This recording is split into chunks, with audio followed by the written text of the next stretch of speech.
આજે આપણે એક ડેઝર્ટ બનાવીશું. ડેઝર્ટ જે બધાને ખૂબ જ ભાવે છે અને એ બહુ લિમિટેડ ઇન્ગ્રીડિયન્ટ્સમાંથી બની જાય છે. ખાલી આમ જોવા જઈએ તો ટોસ્ટ, દૂધ અને વ્હીપ ક્રીમ મેં અહીંયા આગળ શુગરવાળું લીધેલું છે. જો તમારામાં શુગર ના હોય વ્હીપ ક્રીમમાં લાવેલામાં તો તમે ઉપરથી શુગર એડ કરવાની હોય છે. બાકી બહુ જ સરળતાથી બની જાય છે. તો ચાલો આપણે બનાવીએ ડેઝર્ટ.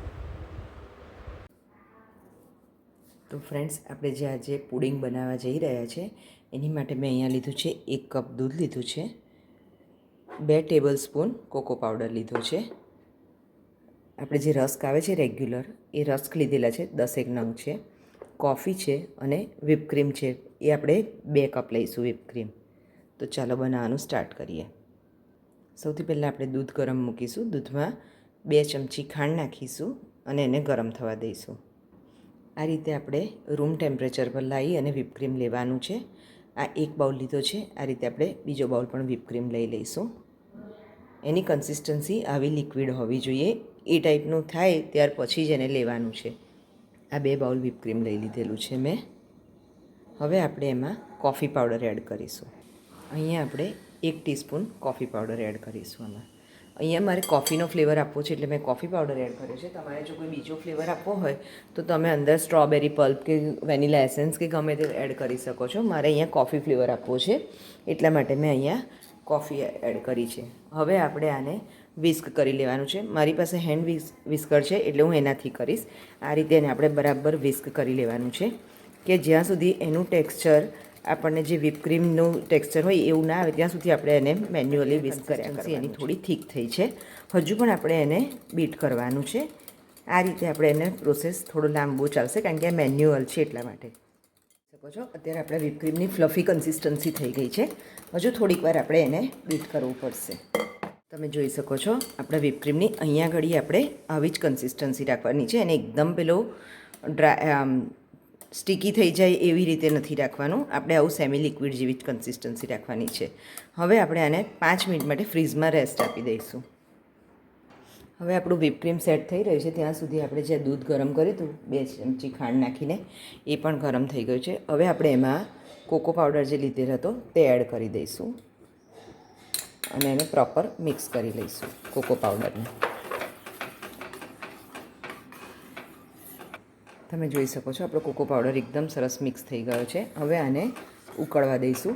લગભગ 2-1 ઉભરા આવવા દઈશું ત્યાં સુધી એને થવા દેવાનું છે. તમે જોઈ શકો છો આપણું દૂધ પણ 2 ઉભરા આવીને રેડી છે. હવે એને થોડું હુંફાળું થવા દઈશું. ઠંડુ કરીને ગેસની ફ્લેમ ઓફ કરીને હુંફાળું થવા દઈશું. તમે જોઈ શકો છો આપણું વ્હીપ ક્રીમ સરસ રેડી છે. હવે આપણે એસેમ્બલ કરી દઈશું આને. આના માટે મેં અહીંયા 1 બાઉલ લીધો છે. હવે આપણે જે આ રસ્ક લીધેલા છે એને આ જે કોકો પાવડરવાળું દૂધ છે એમાં આ રીતે એને ડીપ કરી લેવાના છે.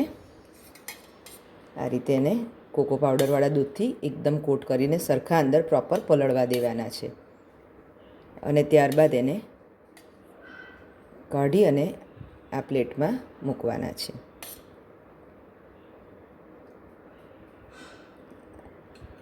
આ રીતે આપણે બધા ટોસ્ટને શેપમાં અરેન્જ કરી લેવાના છે. એને આ રીતે થોડીક વાર અંદર રવા દેવાના કે જેથી કરીને આપણા જે રસ્ક છે તે થોડાક સોફ્ટ થઈ જાય. આ રીતે 2-3 વખત એને ટર્ન કરી અને કરી દેવાના છે અને પછી આ ટ્રેમાં મૂકી દેવાના છે. આપણે આ રીતે કરીને સેટ કરવાના. તમે જોઈ શકો છો આપણા રસ્ક આ રીતે આપણે અરેન્જ કરી લીધા છે. હવે આની ઉપર આપણે વ્હીપ ક્રીમ પોર કરીશું. આ રીતે આપણું વ્હીપ ક્રીમ લઈ અને એની પર સ્પ્રેડ કરી લેવાનું છે વ્હીપ ક્રીમ.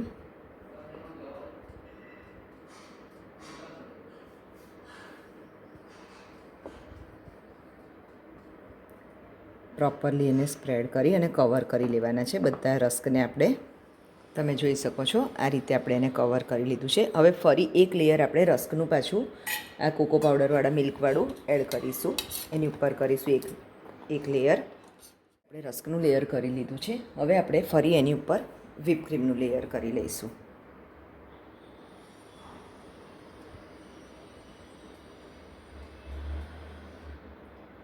ટોટલી એને કવર કરી લેવાનું છે આપણે વ્હીપ ક્રીમથી.